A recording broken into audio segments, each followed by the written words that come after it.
Welcome to Africa's LSP podcast, where we explore the world of translation, interpretation, and localization, as well as connect with the language industry's top players. From language service providers to the businesses and individuals who rely on their services, we'll be delving into the challenges, opportunities, and trends shaping the industry. Join us as we discover the power of language and the impact it has on connecting Africa and the world. Brought to you by Multilingual Consult and hosted by Natkin Taylor. Africa's LSP podcast is the go-to podcast for all things language in Africa.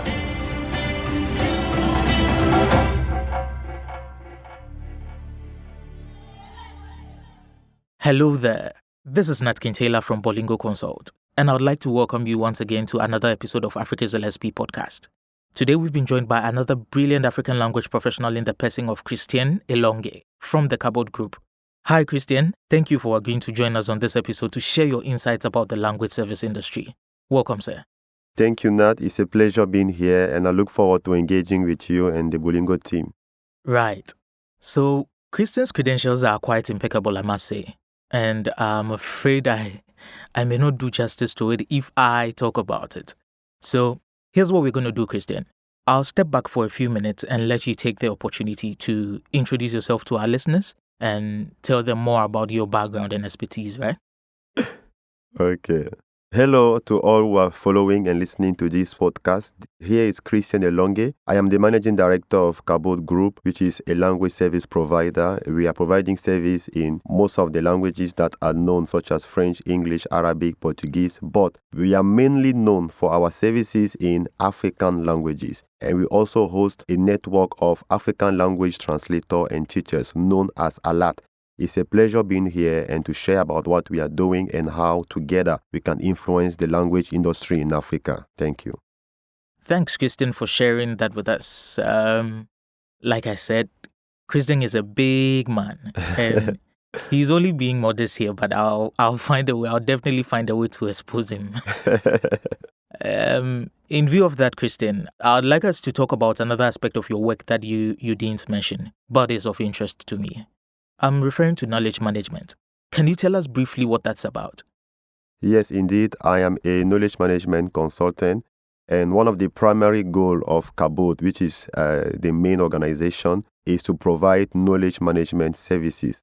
So through knowledge management, our goal is to build legacy, to build system and structure that will help any business to strive and to be resilient, because we realize that most of the businesses or ministry in Africa were dying mostly after the founder is no longer there, or for other reasons because they are not putting in place system and structure to ensure that there is sustainability in terms of practices. So the goal of knowledge management is to develop, strong knowledge management system that will ensure continuity, that will ensure the preservation of institutional knowledge, and to help African organizations to become more innovative and resilient so that they can cope to change as they are growing. Thank you. Great. So let's do knowledge management a bit for now. Tell us, how does your knowledge or should I say, your work in knowledge management inform your approach to providing language services? So what I'm basically asking is, how do you use knowledge management in providing language services? Very interesting question.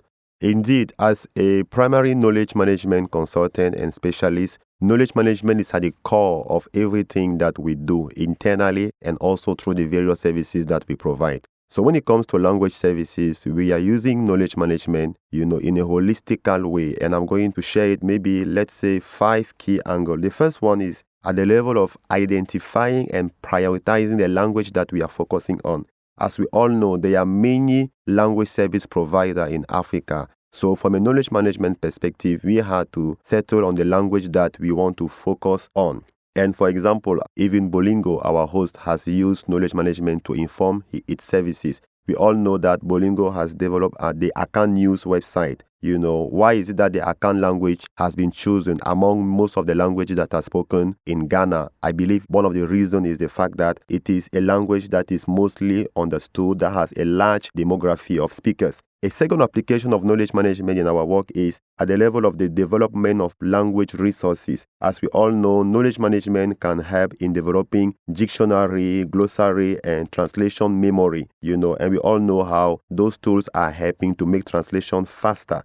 A third application of knowledge management to our language services is at the level of knowledge sharing and collaboration. For those who know Cabot Group Language Services, they know that we are highly focused on knowledge sharing. On a regular basis, we reach out to people who are doing tremendously well in advancing African languages, people who are creating tools to make African languages more usable, more accessible. And we have interview with them, we document the innovation that they have done, and we capture it through interview. Knowledge sharing also at the level of the network that we have created, the African Language Teachers and Translator Network, which is a platform where people join and they share opportunities in the language industry. They share, job opportunities, events, and many other things. A fourth application of knowledge management in the work of Cabot is at the level of technology. One of the three key pillars of knowledge management is technology. I will take two examples here in terms of machine translation and, natural language processing, where knowledge management is helping us to automate, most of the work that we do and to gain in efficiency.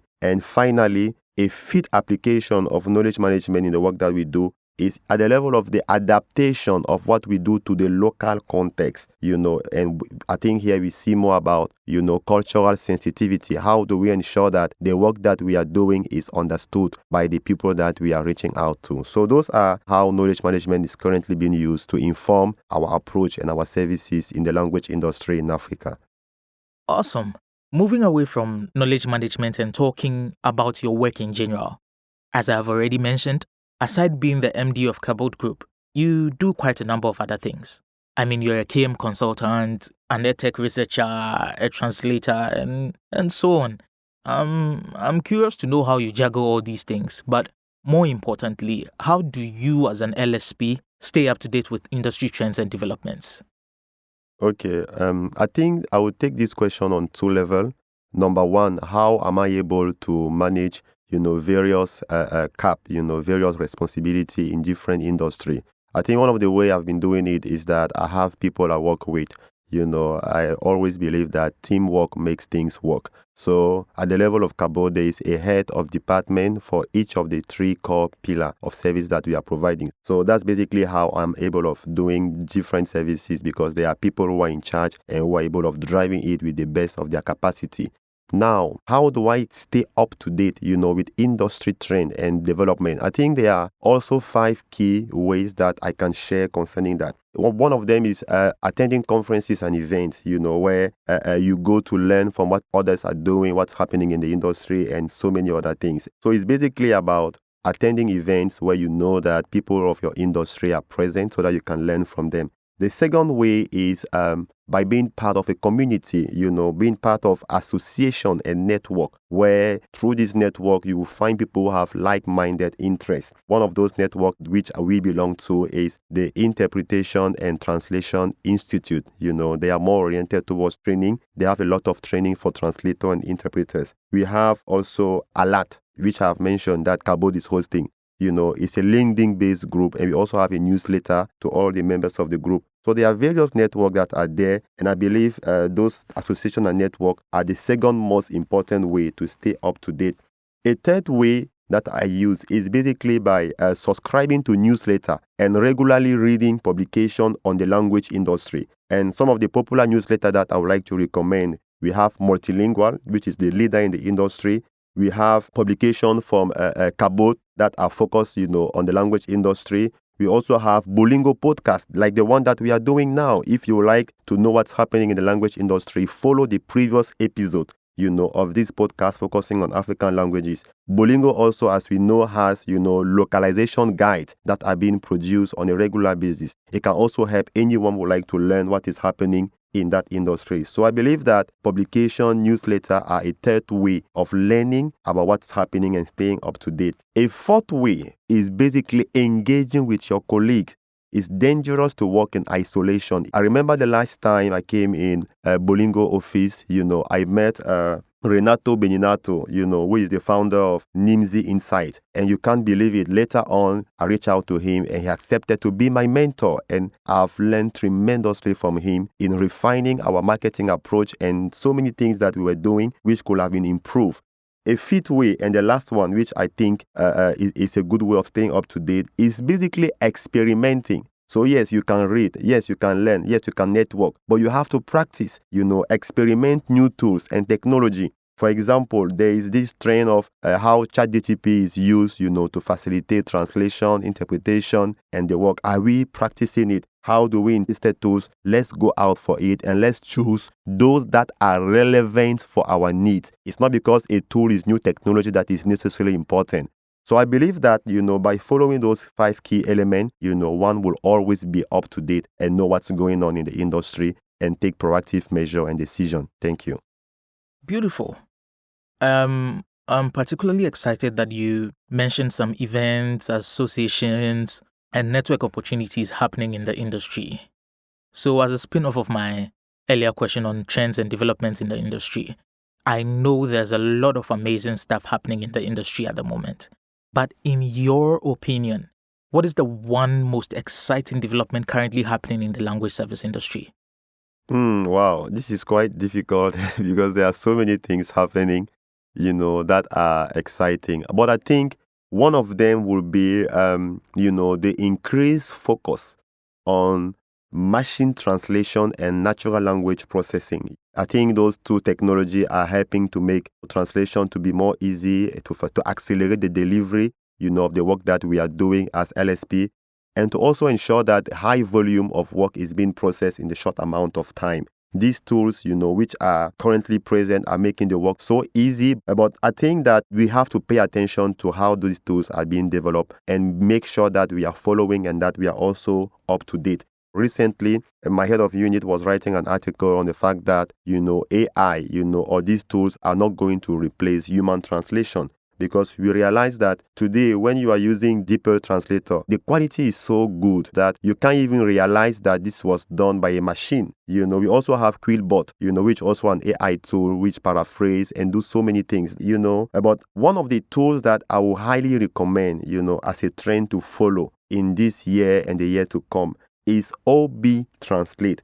Yes, OB Translate is, a machine translation tool that is developed by a Nigerian in the person of Emmanuel Gabriel, and he has this very ambitious goal of translating over 2,000 African languages. When I was discussing with him and he told me that, I say, wow, this is something that needs to be supported. And I believe that every African linguist, everyone who is working in the African language industry must join hands with him because, yes, we can use tools that are existing, but we must make sure that we also create local or indigenous tool to also advance African languages. Nobody is going to do it for us. So we have to do it ourselves or support those who are making that happening, So I think machine translation and NLP are key things that we have to pay attention to. There are more, but since you said one, I'll stop here. Thank you, Christian. I understand also that you describe yourself as a learning futurist. Honestly, I had no idea what that meant until I looked it up. And I found out that it means that you leverage foresight skills and available data to kind of suggest insights into potential future learning methods or technologies and strategies. Great. With this in mind, I would love to hear your thoughts on the future of the language service industry. As a KM consultant and learning futurist, are there any emerging trends that you anticipate or even existing ones that you believe will become significant in the coming years? Okay.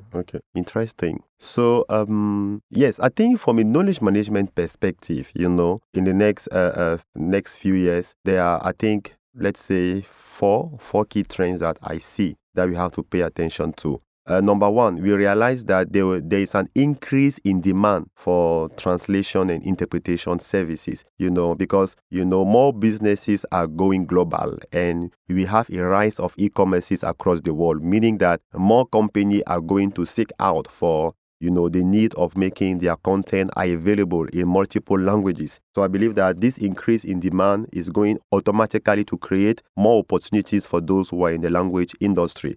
Of course, we know that AI is also making things easily, but we should not neglect that AI without human it is useless. I think the second thing that we have to pay attention to from a knowledge management perspective is the fact that there will be a greater focus on localization and cultural sensitivity. Why am I saying that? I'm saying this because, more people want to read content in terms, in a context, in a flavor that they recognize. Many people want to read content in their own language, with their own sensitivity reflected in it. So this is a challenge that we have to pay attention to. And this is where, NLP is coming to make language translation and interpretation to look more natural. A third trend that we are observing also is the fact that we see more and more, collaboration, and I would even dare to say integration between different industry. So, for example, realize that there are industries who are more, customer support oriented or marketing oriented, that are adding language services in the way that they are working. I have seen more and more, for example, customer support services that are integrating automatic translation tools, to make sure that whenever clients are reaching out to the company, they can read or have access to information in their own languages. We have chatbots, who are now available in various languages. We also have e-commerce platforms that are also available in various languages and even social media pages. For example, when you go on LinkedIn, you realize that they have various languages that are available aside English. So these are some of the trends that I believe we have to pay attention to. But the most important one is artificial intelligence, machine translation, and natural language processing. And I emphasize again that as an African language professional, it's important to be part of the game. And Masakane Land Africa of Chris Emezue are interesting initiative where we need to be part of it to see how best, we can also create those tools. We are not called to be consumers, but we are also called to create the tools that we need. And in that regard, I would like to invite those who are following us that there will be the Deep Learning Africa Conference. It's a conference where tech enthusiasts and people who are working on African languages, from various perspectives are coming together to reflect on the last tools, the last practices, the last technology that have been created. The event is going to be hosted in Ghana. So if you are, interested, just go online, type Deep Learning in Daba, and register for it and join us in Accra for interesting conversation. Thank you. Thank you so much, Christian. This is really enlightening. And one thing you said that struck a chord with me was the potential for collaborations with other industries. When you made that point, it immediately reminded me of a long-standing concern I've had with the Western movie industry and how they portray African languages and culture in their movies. The West has always made movies about Africa and Africans, and we tend to see more of this in recent times, which, don't get me wrong, I'm excited about.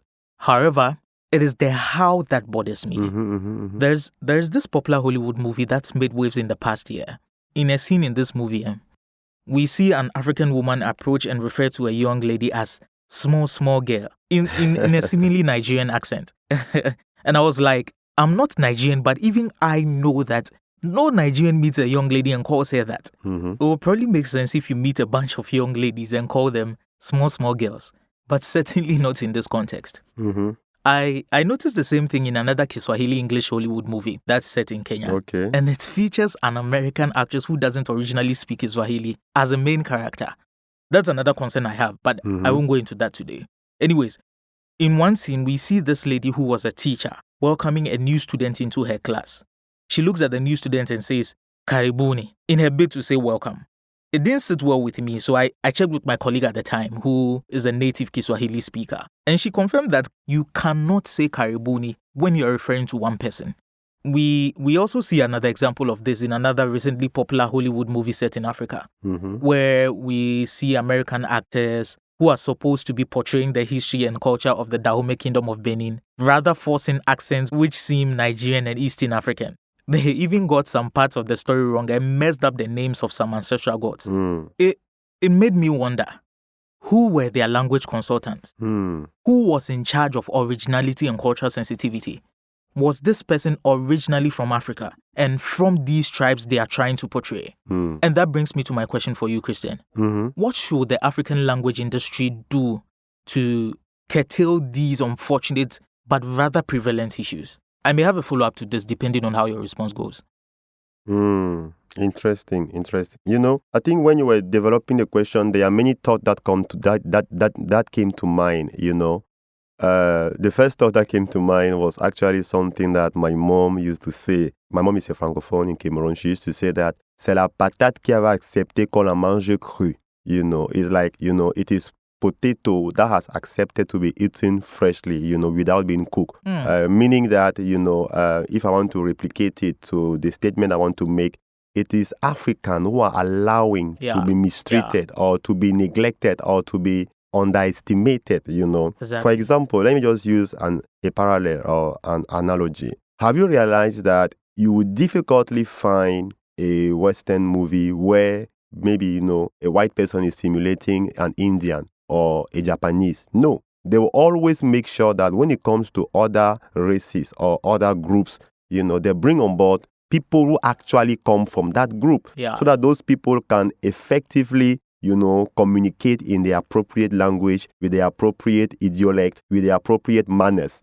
So if they are doing that for when it comes to other culture, it is because they know the implication in case there are error, in case there are glitches, they know the implications are going to be huge. But when it comes to Africa, that same concern, that same attention to details is not replicated. And I believe it is the consequence of the mindset.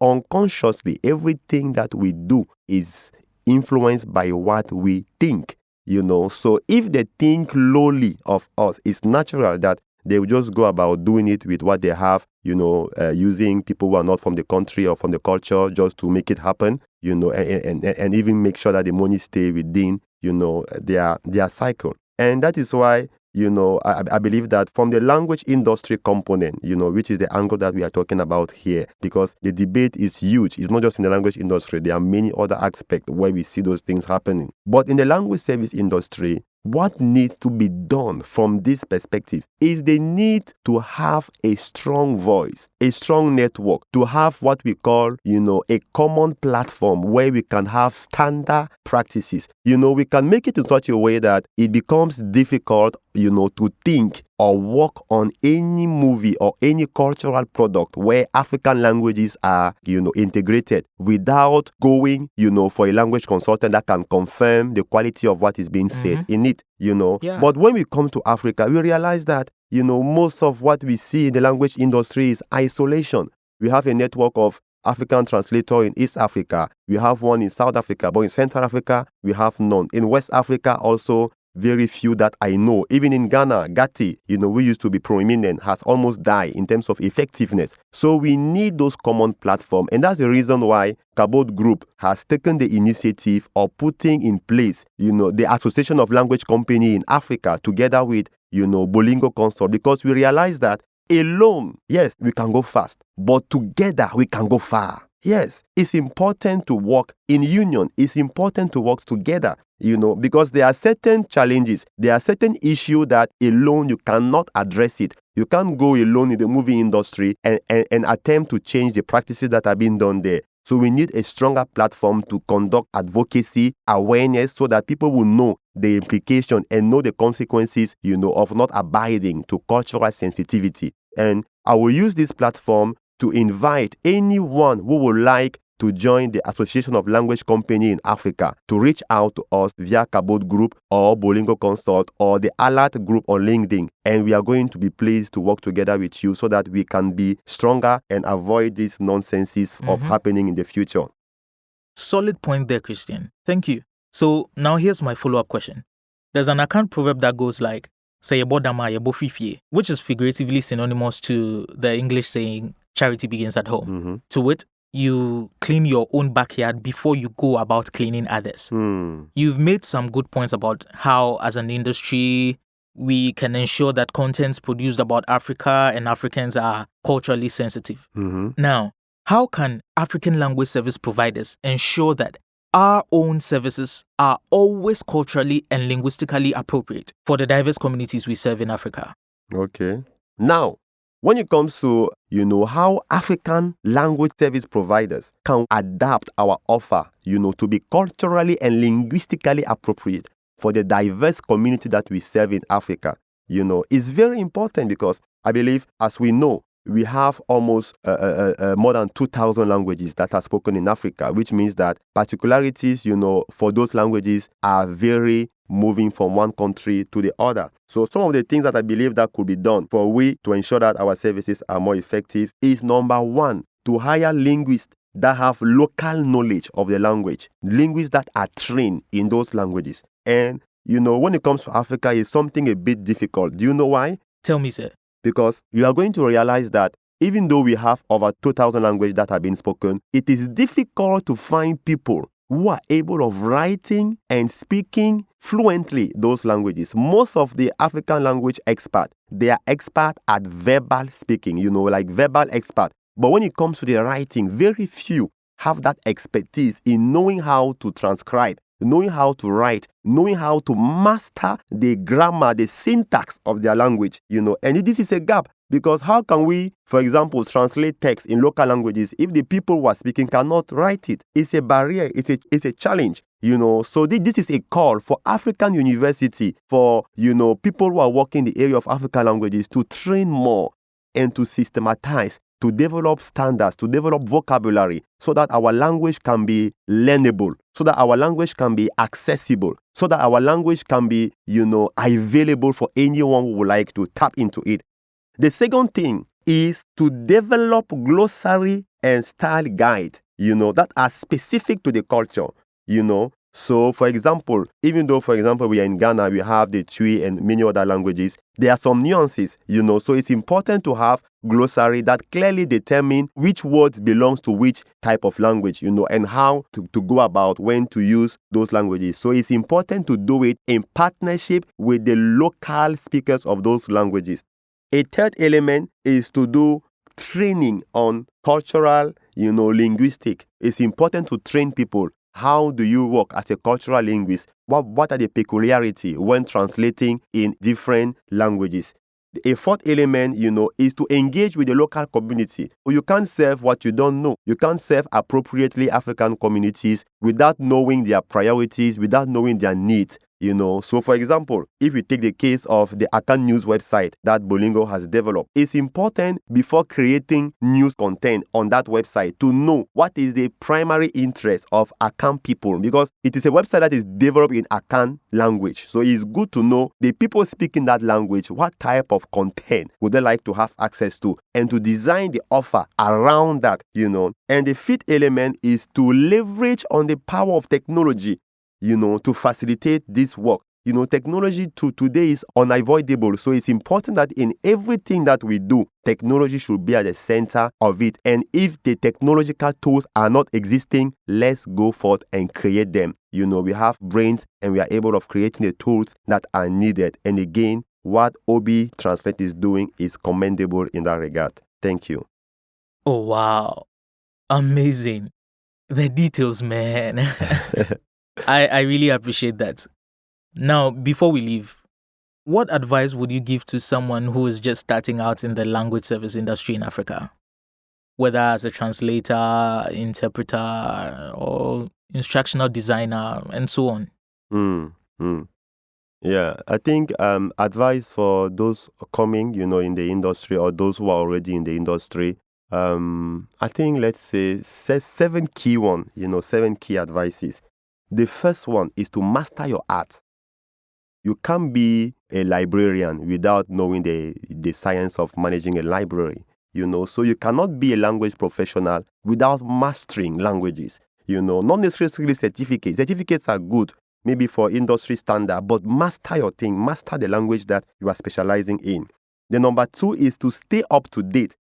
Because if you're not up to date, then you'll be outdated. And we all know that even with antivirus, when the antivirus is not updated, attack can easily come in and destroy. So you have to stay up to date, The number 3, build your network. I've already indicated some platforms that can facilitate that. Now, the fourth element is to specialize. One thing I've realized with most people when they start their career in the language industry is that they want to embrace everything. They want to be in the legal translation, health translation, book translation, and you cannot be good everywhere. Be known for something, stand out, find your niche and stay in it and become the top expert in that niche. My fifth advice is invest in your professional development. This is something that I learned from Renato, The last time we were having our meeting, he was indicating to me how his company, Nimzi Insight, has mostly grew through the network, that he developed at industry events. So he realized that going in person